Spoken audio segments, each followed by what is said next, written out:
Vamos lá, nossa convidada de hoje é uma pioneira no empresariamento artístico do funk. Com mais de 20 anos de experiência, é uma das principais responsáveis por alavancar carreiras de grandes nomes da música brasileira, como Anitta, Lexa, Valesca e muitos outros nomes. Atualmente, ela é presidente da K2L e é CEO da Lions Produções. É palestrante e percorre o Brasil compartilhando a sua expertise e network em estratégias de sucesso. Seja muito bem-vinda, Camila Fialho!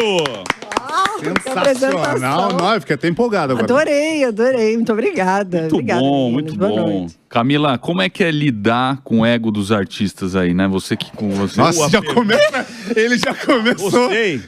Olha, eu vou falar. Eu acho que a parte tava de férias no fim de semana. A gente vê um monte de artistas de renome, um monte de artistas de renome. Já começou com os dois pés no peito. Eu acho que essa é a parte mais difícil, né? Eu tô impressionada, porque eu cheguei aqui atrasada, pra vocês entenderem, né? Cheguei atrasada, meio assustada, enfim, uma carioca em São Paulo se perde no Waze. E aí cheguei, ele tava super sério do meu lado, e ele falou, não, olha, não se preocupa não, o Ricardo é legal. Eu falei, não, tô preocupada com ele, que ele tá muito sério aqui. Não, tô tudo bem, começa, ele vira. Camila, como é lidar com o ego dos artistas? Como é que é lidar? Como é que é? Mas não é a parte mais difícil, acredito? Porque... Eu confesso que eu brinco que eu fiz psicologia artística, sabe? Eu tenho uma maneira de me comunicar com eles diferente. Aliás, com vocês, tá, gente? Que eu costumo dizer que quem vive nessa atmosfera, nesse universo, tá à frente do microfone, de alguma forma tem um artistismo ali dentro. E aí você vai desenvolver isso numa arte, ou cantando, ou pintando, ou apresentando, ou como vocês aqui, de alguma forma, são artistas. Só que, obviamente, não vivo da arte de vocês. Então, eu acho que lidar com o ego faz parte do meu trabalho, honestamente. E também entendo o outro lado.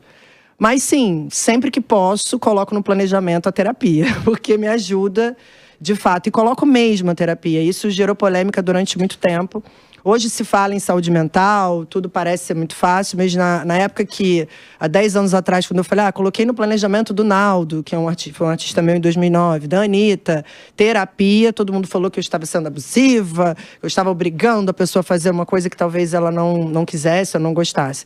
Mas não, eu sabia a importância disso ao longo do tempo, principalmente porque eu vim do funk, comecei no funk, e as pessoas que começaram ou vêm do funk, naturalmente vêm de zonas periféricas e não tem, obviamente, a maturidade, não teve o conhecimento suficiente para lidar com a fama, com o dinheiro e com tudo isso que vocês já sabem como funciona. Camila, você sempre foi reconhecida porque você tem uma visão estratégica muito poderosa na área do empresariamento. Você conseguia pegar uma pessoa que ela tinha um talento em cantar e você dava um envelope a tudo aquilo. Então, posso falar isso do MC Sapão, por exemplo, que é um cara que eu vi você tirar literalmente do nada e botar ele nos maiores palcos. Que é desde, obviamente, da parte da terapia, mas roupa, estilo, o que falar, o que não falar. Você sempre teve esse cuidado, passando por vários artistas. De onde que você tirou essa inspiração para fazer isso? Eu acredito que do empreendedorismo. É muito louco, né? Ligar uma coisa na outra, que as pessoas às vezes não conseguem entender. Eu falo que eu sou uma empreendedora da música. Que hoje, obviamente, eu acabei expandindo para outros lugares. Mas me descobri como empreendedora exatamente assim. Entendi um negócio, né? Eu vejo o empreendedor dessa forma. Ver um buraco ali, opa, vou entrar, vou trazer para mim, vou aperfeiçoar e vou colocar no mercado de uma forma comercial, eu diria. E foi basicamente o que aconteceu. Meu primeiro artista foi o Sapão. Eu vi o cara cantava absurdamente, mas nem ele sabia que cantava pra caramba, então ele precisava de técnica. A gente fazia uns programas de televisão, o Sapão falava, poxa, eu tô incomodado de falar errado, né? Não estudei até a 3ª série, e eu queria aperfeiçoar o meu português. Falei, então vamos fazer aula de português, por que não? E a partir dali foi quando construí esse planejamento. Transformar tudo em negócio, eu acho que foi a virada de chave. Entender que eu tinha que colocar aquele ser humano, ou aquele artista, ou aquele negócio numa planilha, mesmo sendo um ser humano. E o que eu precisava para alcançar as minhas metas e os meus objetivos, que não eram meus, na verdade, são os sonhos. Aí é que começa a se misturar e vira tudo uma bagunça, porque você trabalha com arte, você trabalha com sonho. Não, eu sou uma mulher de negócio. Eu transformo o sonho, a arte, o que você quiser, em negócio. Numa planilha, num business plan, quando você tem que voltar, quanto vai ser investido. Não existe loucura. Eu acho que daí que veio tantos artistas dando certo, né? Porque a gente falou alguns nomes aqui, mas até hoje, graças a Deus, aí eu sou uma pessoa muito de fé, aí sai a pessoa mais cética para ir para uma pessoa de fé. Eu consegui transformar a vida das pessoas que vieram trabalhar comigo, dos artistas que trabalharam comigo, né? E você acha que é mais difícil administrar a explosão ali que dá, como você falou, né? A maioria deles são pessoas que tiveram carência de várias coisas. Sim. Carência, até como a gente falou, de educação intelectual, às vezes de consumo. A pessoa começa a falar, porra, minha conta bancária tá...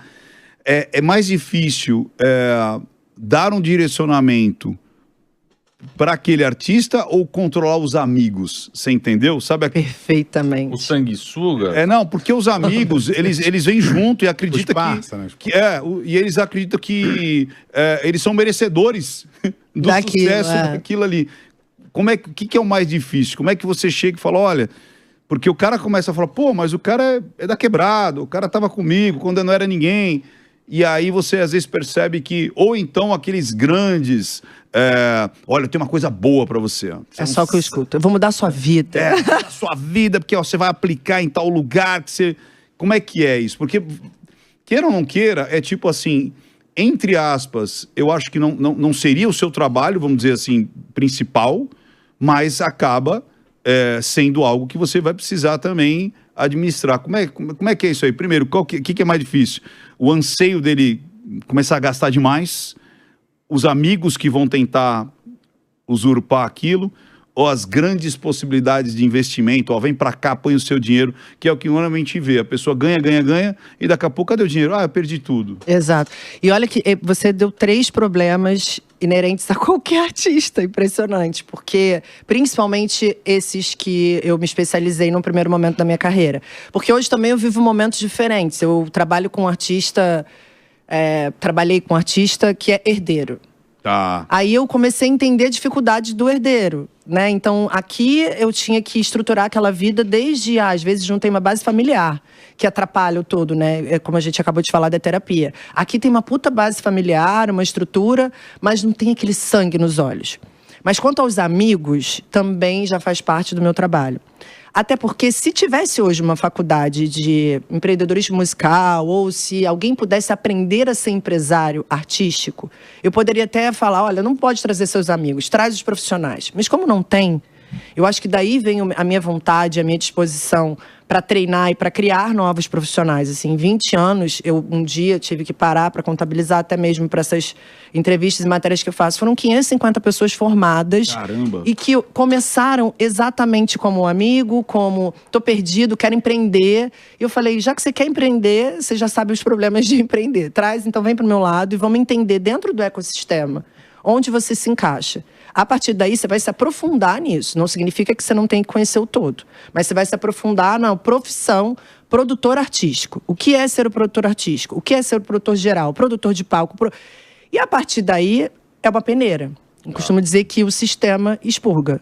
Muitos dos amigos que só queriam estar ali aproveitando daquele momento, eles mesmos não aguentam a pressão, o dia a dia, os processos que são firmados no momento em que começa. Olha, agora vai começar um processo, vai ter uma reunião semanal, você precisa disso, daquilo, você tem que estudar.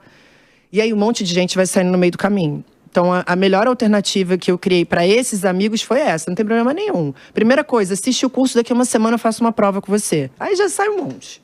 Assisti um curso chato. E o curso é super didático. Eu nem sabia que eu estava fazendo um curso que ia atingir tanta gente. Foi uma coisa meio louca de pandemia. Eu vou morrer, então eu quero deixar um legado, senão minha filha, meus netos não vão saber o que eu fiz, de fato, na música ou pela música urbana. Mas o curso é didático, o curso é uma Camila falando de uma maneira que eu falo que é para criança entender. É um curso do quê? Como viver de música, o nome do curso. Vai do momento zero de como... Ele existe hoje? Existe. Tá pra comprar. Tá aí. Ele foi reformulado ao longo do tempo, mas é um geralzão do zero até o momento em que o artista de fato faz sucesso e o que você vai fazer depois que ele faz sucesso. E com processos assim, eu abro minha planilha, tá? Eu fui saber depois que isso que não se pode fazer isso, palestrantes. Eu abro planilha no meio da palestra, assim. Às vezes não dá nem leitura, mas eu tento explicar assim… Linha a linha. Linha a linha. Explicar a importância daquelas linhas. Porque se ninguém passar isso adiante… Já parte do princípio que, assim, na música, as informações ficavam nas majors. Essa é a realidade. Numa caixa de Pandora. Normalmente na elite. Né? Numa gravadora, a pessoa vinha… Era o presidente da gravadora que ia empregando, que o filho… E ficava tudo ali. Tá tudo certo, não tem problema nenhum. Eu não tenho problema com isso, não. A questão é que quem queria ser independente, na maioria das vezes, não tinha nem oportunidade de aprender. Então o cara batia tanta cabeça, perdia tanto dinheiro, se frustrava tanto, que ele não dava continuidade. E com isso, vários profissionais iam ficando no meio do caminho. Eu fui uma. Eu tive 2 mentores. Um era empresário do Rapa, Jota Quest, e outro do D2, de antigamente, que são bem mais velhos que eu e que decidiram, das 200 pessoas que eu conhecia quando eu era bem mais jovem, abrir e falar: senta aqui, menina, deixa eu te explicar como funciona. Rádio funciona dessa forma, o divulgador de rádio, de TV, assessoria de imprensa, para onde você tem que fazer, o que você tem que investir. E isso eu comecei antes do digital. Eu estava lá no CD físico, no DVD. Então eu aprendi ali. Mas eu dependi de 2 pessoas. Antes disso, eu fui fazendo um monte de coisa errada. Então, eu acredito muito na educação. Eu acredito que, a partir do momento que eu compartilho o meu conhecimento, e hoje em dia eu tento fazer em tempo real. Eu estudo muito, então eu aprendo alguma coisa, uma tecnologia, uma plataforma nova. Em tempo real, eu vou, abro as redes sociais, fico igual uma louca tentando passar adiante. Porque, de fato, as pessoas são preguiçosas? Não, às vezes é difícil realmente achar a pessoa que vai falar o que é a realidade. Entendi. Abrir a caixa de Pandora. Então, os amigos eu coloco para estudar. Aqueles que não aguentam saem fora. Os artistas que têm essa dificuldade com a grana, eu trago pessoas, porque eu também não sou uma pessoa, não sou especialista nisso, eu trago pessoas, coloco à disposição para que conheça. Mas tem os familiares, que na maioria das vezes também querem, né, cuidar do patrimônio desses artistas. É muito semelhante a jogador de futebol. Mas o meu papel é deixar à disposição e mostrar. E baseado, graças a Deus, na minha experiência. Hoje não é mais o que eu acho. Hoje é o que eu já fiz 1, 2, 3, 10, 50 vezes. Então, acho que não tem mais por que discutir a metodologia, né? 50 vezes, como você falou, eu poderia citar até mais artistas do que 50, que eu conheço muitos e tenho um prazer de ter… Pouca gente sabe que eu tenho uma história no rádio também. Trabalhei no rádio há muito tempo. Conheci a Camila quando eu tinha 18 anos. A gente trabalhava na mesma rádio. E eu já vi muitos artistas, mas de todos os artistas que você já trabalhou, queria te fazer uma pergunta sobre um artista específico. Tília, qual a dificuldade de ser mãe? Qual a dificuldade de ser mãe de artista? Você acabou comigo. Era tudo que eu não queria. Tudo, assim. Eu tentei de todas as formas. Eu quero cantar. E foi no meio da pandemia também. O pai dela é um artista. A gente não tinha uma boa relação há 16 anos, então a gente nem se comunicava. Ela sabia que chegar para o mundo e falar: eu quero cantar, ia ser um problema, porque rapidamente iam saber que a gente não se falava, e o foco ia ser isso, para a imprensa, e não mais a carreira dela. Então ela esperou a gente voltar a se falar, que foi aquele clima pandêmico de novo, né? Vai todo mundo morrer, vamos resolver os problemas aqui agora. E quando a gente voltou a se falar, ela puxou um, puxou outro, falou: é o meu sonho, sempre quis, só que eu nunca quis colocar pra fora, com medo de como seria a reação de vocês dois, principalmente cada um de um lado, né? Só dar um disclaimer aqui, né? Eu tô falando da Tília. A Tília é a filha da Camila Fialho, com o Dennis DJ, que também é um amigo querido. É verdade, esqueci de falar. O Dennis DJ hoje, que é um dos maiores DJs do Brasil, tá sempre tocando em muitos eventos e festas. É um cara que com um coração enorme também. E eu fiquei tão feliz quando vocês voltaram a se falar. E ver esse projeto que vocês criaram juntos, que é a Tília, não só a filha querida, amada, e como é uma artista sensacional, tocando em vários grandes eventos, fazendo bastante sucesso também. É verdade. Olha ela ali, gente, ela é linda, né? Nossa, eu sou muito babona.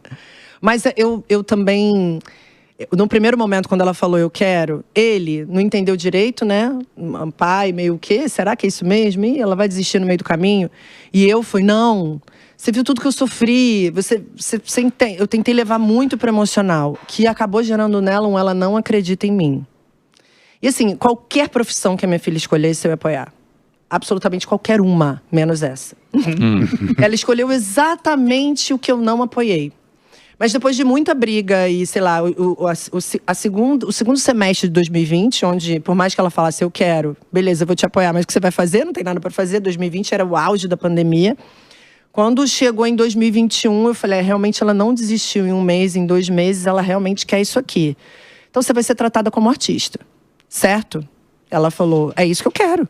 Eu quero um contrato de uma artista que está começando do zero. Eu quero entender como vão ser os investimentos, se vão vir do seu bolso, de quem vai vir, de um investidor. E eu quero retornar financeiramente. Eu quero o mesmo padrão de contrato que você fez, especialmente, né, para as meninas que eu trabalhei com muitas meninas, a Alexa, a Anitta, a Rebeca. Elas vêm da mesma prateleira, né, que é um funk, pop, uma coisa mais, eu diria, safe. E eu falei, então tá bom. A partir dali, contrato na mesa, advogado, sócias, senta, quando tem 17 anos. Se comporta como uma adulta, tira o chapéu de mãe, boto de empresária, tiro de empresária, coloco de mãe. E o ano de 2021 eu quase perdi minha filha, porque a porrada literalmente comeu, né? Eu queria mais para ela do que qualquer outra coisa e ela tinha esse tempo de maturação. No planejamento de carreira, quando eu monto, eu já tenho esses 2 primeiros anos para que o artista se entenda musicalmente. Vozes mudam quando você começa muito cedo, você testa um repertório que às vezes não é aquele que você vai querer para a vida inteira. Então, quando eu monto o planejamento financeiro para 5 anos, para que chegue ao 5º ano e a carreira esteja minimamente saudável, eu tenho esse tempo de 2 anos de testes, eu diria. Obviamente, olhando para o lado comercial. Só que com ela, era uma pressão que eu colocava nela, absurda. Maior do que eu coloquei em qualquer outra artista minha. Então, eu tenho muita energia. Ficava complicado. Então, eu decidi dar 2 passinhos para trás. Coloquei as minhas sócias, porque a minha empresa já sabia fazer isso sem mim. Não precisava que eu estivesse ali. Para que, nesse início, ela tocasse com a empresa uma coisa mais educacional. Que ela entendesse o planejamento, que ela soubesse montar, entendesse onde o dinheiro entra, por onde ele vai voltar. E foi ótimo. Quando chegou no 3º ano, eu falei, opa, senta aqui. Agora chegou a minha vez de novo. Quero dinheiro. Tem que olhar para o lado comercial. Já testou todas as músicas, já se testou de várias formas. Só que ela começou, ela entendeu, quando o Denis estava fazendo uma live, na época de pandemia, foi ao banheiro e ela teve que assumir as picapes. E ela sabe tocar, obviamente. E ali, ele demorou muito, ela teve que mixar uma música. Quando ela mixou a música e foi ao vivo, todo mundo, uau, ela mixou uma música, ela sabe fazer aquilo. Só que ela não começou como DJ. Ela quis pelo mais difícil, que é como cantora, para depois vir, porque a comparação é inevitável. Você deve saber disso. Então, era muita porrada. Né? Eram pessoas que eram próximas a nós, os empresários do pai dela, falando, olha, se eu fosse você, falava pra Tília desistir. Como é que ela vai tocar num palco? O Denis tem o baile do Denis, é um evento dele para 10 mil pessoas. Com um ticket altíssimo. Então, como é que a Tília vai entrar aqui, vai performar? E eu mesma ficava confusa, mas eu falo que ela é mistura mesmo de nós dois, assim. Quando chegou nesse 3º ano, eu ainda brinquei. Olha, você vai estourar uma música, fazer show, que você vai fazer, só que eu preciso de grana entrando para que a sua carreira fique equilibrada lá no 5º ano. Pra fechar a conta. Isso, literalmente. Fechar a conta. E ela meteu uma 3ª via, que foi a Twitch. Uma plataforma que eu não conhecia. Assim, conhecia, mas não tinha me aprofundado. Não usava para os meus artistas. Tinha visto uma live do D2 no meio da pandemia, mas não vi ninguém se aprofundando naquilo. E ela começou a fazer IRL na Twitch. Ali o jogo virou completamente. Começou 2024, ok. Vou me posicionar também como DJ. E hoje ela não tem data na agenda. E a gente está renovando o contrato, e entraram investidores, foi compartilhado um percentual dela, enfim. Tá saudável, Legal. tá bem, tá ganhando grana. Tá tudo ótimo. Que legal. Foi legal. Quantos anos ela tem? 21. Ah, jovem. Mas continua apanhando pra caramba, coitado. O caminho... Ainda bem que tem a orientação de vocês aí, né, Ventura? Essa vida artística... É. Pra qualquer um, não.